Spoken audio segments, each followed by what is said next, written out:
Hey guys, so today I wanted to show you our woodland garden and especially the lilies that are blooming right now. They're so beautiful.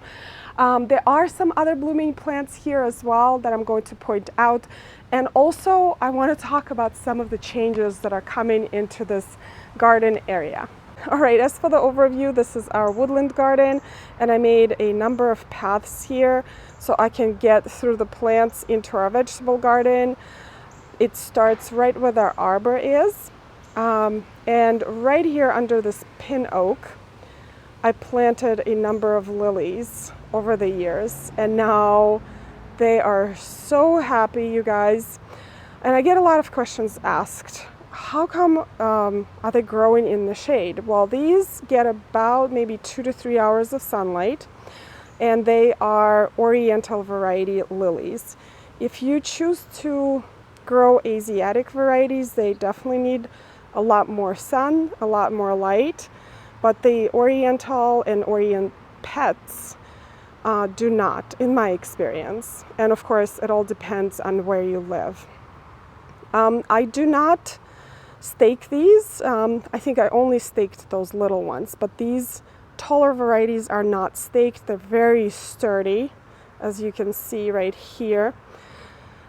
And also, as for the Asiatic red lily beetle, which I had a huge infestation of for years, I finally got control of it with milky spore.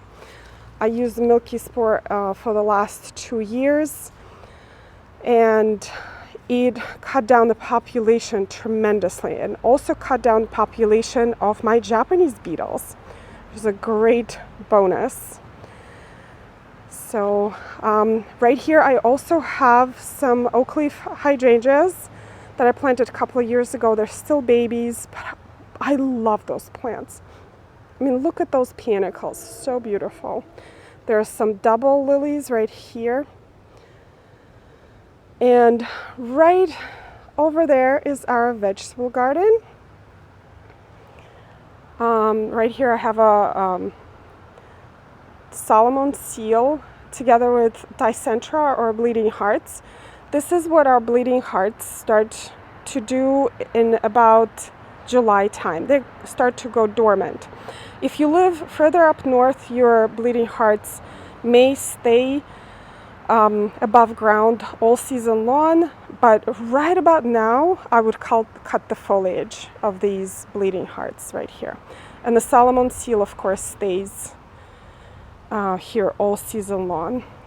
And here I have some lovely hydrangeas. I am not sure as for the variety. These I just got out of the trash on one of the projects where the contractor removed them.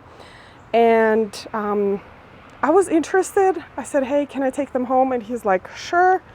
We're trashing them. They don't bloom well. And I brought them home and they look like this. So, as for the changes that I mentioned, this tree right here, the Norway maple, we're getting cut down next week or the following week. I already contacted a number of companies because it dropped a really big limb right there. And it kind of gave me such a scare because I was fertilizing this hydrangea right here with dehydrated manure, and I stepped back and 2 minutes later this branch, so most of it fell on our roof, and we do have a hole in our roof that we have to take care of, and half of it fell like right here where I was standing. And that was kind of the last straw for me. I was like, this tree has to come down. This is the 5th time it does it. It drops limbs all the time. Norway maples are very weak wooded because they grow quite fast. Any fast growing tree has weak wood. So once this tree comes down, this entire area is going to change so dramatically, and I'm already thinking about planting at least 3 medium-sized trees behind the pin oak. to screen our neighbor's house a little bit. They're lovely people, but I just wanted to screen their house a little bit more, and also the basketball hoop right there.